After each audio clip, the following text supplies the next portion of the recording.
Aujourd'hui, nous allons lire le psaume 126, ou plutôt deux versets dans le psaume 126, les versets 5 et 6, autour du thème « Ne gaspille pas tes chagrins, tes souffrances ». Celui qui a semé dans les larmes moissonne dans la joie. Il part dans les pleurs en portant le sac de semences. Il revient dans la joie en portant ses gerbes de blé. Donc dans ce texte, nous avons une métaphore assez extraordinaire, une métaphore assez remarquable. Elle dit que tes larmes est comme de la semence.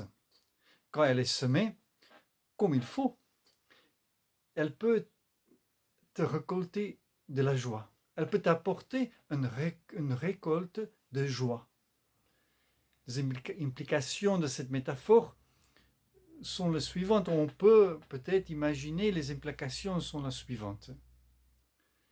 La première implication est que tu peux gaspiller tes larmes, tu peux gaspiller tes chagrins, selon ce verset. Imaginons un fermier avec son sac de semences, ses graines, et il sort pour semer ses graines. Donc l'idée est quand même de semer un peu partout. Mais si, au lieu de le faire, ce qu'il fait, il prend ses semences et il jette tout sur un tas, sur le même endroit. Ce sera en quelque sorte un gaspillage de ces semences. Même s'il y a peut-être quelques plantes qui vont pousser, ou peut-être rien du tout, on ne sait rien. Ce sera un gaspillage. Donc on peut peut-être avoir de la peine, on peut pleurer, on peut être affligé dans notre vie de telle façon que cela ne nous apporte pas de fruits dans notre vie. On peut souvent rester là assis et tête baissée en attendant que cette souffrance et ce chagrin passent, en espérant qu'il y a quelque chose de meilleur après. Donc il est possible, selon cette métaphore, qu'on pleure seulement pour pleurer, que tu jettes tes chagrins sur le même tas, que tu cries, mais il n'y a rien qui sort, sans jamais voir des fruits dans ta vie à la suite de cet événement. Donc il est possible que tu gaspilles tes larmes. La deuxième chose que ce texte nous dit, et ça c'est assez étrange, c'est que la joie est le produit ou le fruit du chagrin. Nous tous, nous croyons, nous espérons qu'après le chagrin, après la souffrance, il y aura de la joie. Que la joie va suivre notre chagrin, notre souffrance.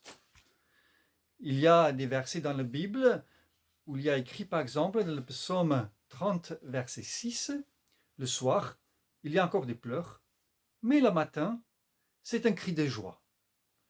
Donc nous pensons que nous sommes très tristes maintenant, et puis après, nous espérons que Dieu nous apportera la joie.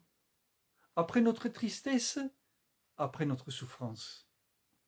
Mais dans ce verset va beaucoup plus loin que cela. Il ne dit pas seulement que la joie va suivre la souffrance, mais il dit plutôt que la joie est le produit de la souffrance, est produit par la souffrance. Donc qu'est-ce que cela peut dire? Ce que cela peut dire possible, c'est semer de la semence, donc la souffrance et le chagrin, peut faire de toi une meilleure personne, une personne plus heureuse plutôt à long terme. Si tu as de la peine, si tu pleures comme il faut, comment est-il possible? La réponse est, peut-être le psalmiste n'était pas au courant, il ne savait pas à cette époque-là, mais nous, en tant que chrétiens, nous avons quand même quelque chose de plus. Si tu regardes Jésus, Christ et cela peut se réaliser. Jésus est l'exemple par excellence de quelqu'un qui a produit la joie à partir de la souffrance. Jésus-Christ a apporté littéralement la joie pour nous à partir de ses larmes, ses souffrances. Ses chagrins, ses larmes ont remplacé les nôtres quand il est mort à notre place. Donc, quand qu'il a pris notre punition sur lui, ses larmes étaient la façon ultime de semer avec larmes, et ces larmes ont apporté un réculte extraordinaire de joie. Donc quand je le vois, quand je vois Jésus-Christ en train de mourir pour que je puisse vivre, quand je le vois en train de traverser toute souffrance et difficulté pour qu'il puisse apporter la joie au monde, cela me rend aussi capable de semer beaucoup mieux. Pourquoi? Premièrement, quand je pense à lui qui a souffert pour moi, je ne souffre pas à cause de la culpabilité que je peux avoir en posant la question, mais qu'est-ce que j'ai fait pour souffrir? Non, parce que Jésus-Christ a pris mes punitions sur lui. Et deuxièmement, quand je souffre, je ne le fais pas en me apitoyant sur moi-même, ou parce que je suis en colère, imposé, en disant, en criant vers Dieu, mais pourquoi le bon Dieu me fait ceci ou cela? Qu'est-ce que je fais au bon Dieu? Non, mais je me dis que Dieu a souffert à ma place pour que je puisse vivre avec lui éternellement. Et cela peut aussi m'aider à surmonter ma colère, à surmonter aussi mon apitoiement. Et troisièmement, quand je vois souffrir Jésus-Christ à ma place pour moi, je peux souffrir aussi avec patience. Ses disciples n'ont pas compris ce qui s'est passé quand Jésus est crucifié. Toutes ces souffrances qu'il a endurées, ils ne savaient pas à quoi ça sert. Qu'est-ce que Dieu peut tirer de bon de tout cela? Mais Dieu l'a fait.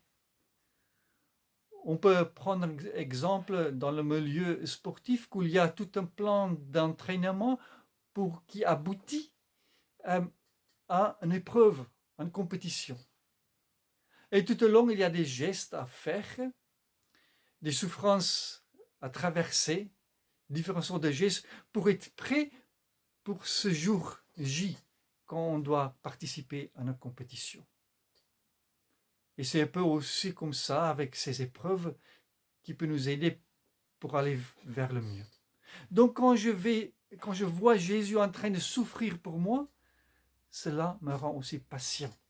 Cela enlève ma colère et mon apitoiement sur moi-même. Cela enlève aussi ma culpabilité que je peux avoir. Et les conséquences sont que je deviens plus patient, que je m'appuie sur lui, que je m'humilie devant lui.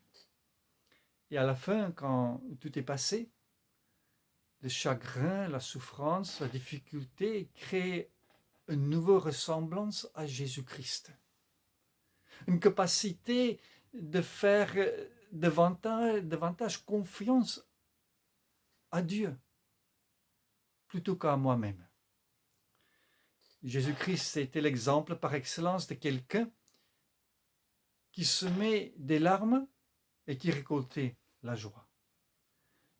Et quand tu le vois souffrir, quand tu regardes tes yeux fixés sur lui, quand tu souffres, tes chagrins ne seront pas gaspillés, mais elles apporteront à long terme beaucoup de joie.